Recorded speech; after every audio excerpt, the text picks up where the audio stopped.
نحمده ونصلي ونسلم على رسوله الكريم وعلى آله وصحبه اجمعین۔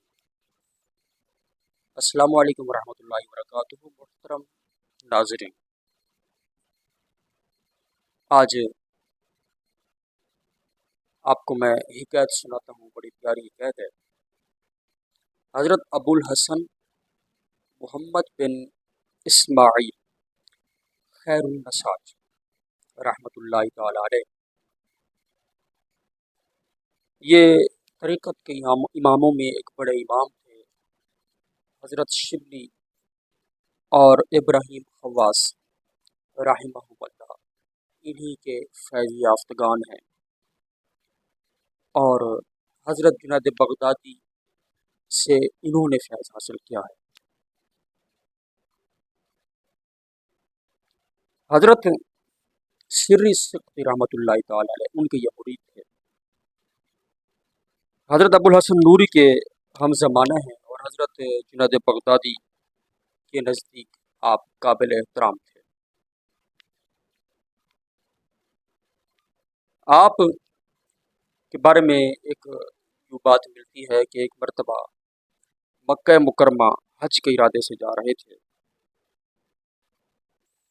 راستے میں ایک ریشم بنانے والے نے آپ کو پکڑ لیا اور اس نے کہا تو میرا غلام ہے۔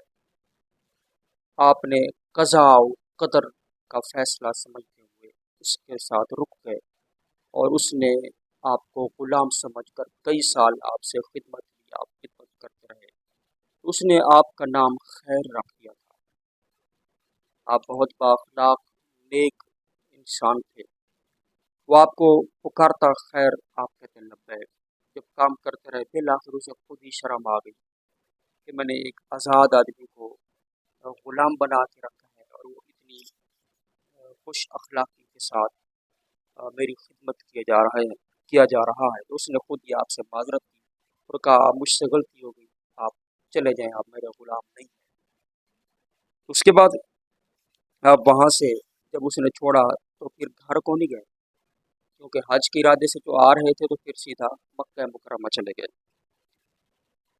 اور آپ پسند کیا کرتے تھے کہ لوگ مجھے خیر کے نام سے پکاریں۔ بہرحال ان کی موت کا جب وقت نزدیک آیا تو اس وقت عصر کی نماز کا ٹائم تھا، اور موت کی بے ہوشی میں آنکھ کھولی تو انہیں ملک الموت دکھائی دی اور کچھ نظر نہ آیا۔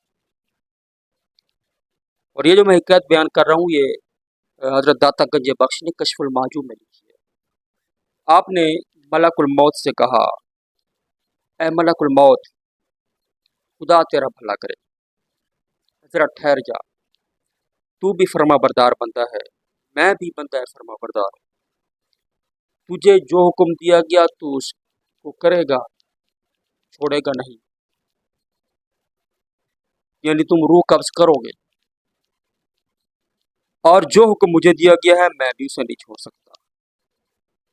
میں نماز ادا کروں گا، مجھے مہلت دے دے، میں نماز پڑھ، اس کے بعد تمہیں اجازت ہے میری روح قبض کر لے۔ پھر انہوں نے پانی طلب فرمایا، وضو کر کے نماز ادا کی، اور پھر جان اللہ کے سپرد کر۔ اللہ اکبر! کتنا بہترین بزرگوں کا ایک طریقہ کار، موت کا وقت ہے پھر بھی نماز کی فکر ہے، ملک الموت سے مہلت مانگ رہے ہیں کہ مجھے نماز پڑھنے دیں۔ ان کو اسی رات جب یہ انتقال ہوا، پہلی رات کی خواب میں کسی نے دیکھا، پوچھا کہ اللہ نے آپ کے ساتھ کیسا معاملہ کیا؟ انہوں نے کہا بس اس چیز کو چھوڑو، اور میں بہت سکون سے ہوں، تمہاری دنیا چھوڑ کر راحت میں۔ اللہ پاک حضرت کے درجات مزید بلند فرمائے۔ اللہ ان کے صدقے ہمیں بھی نماز کا جذبہ شوق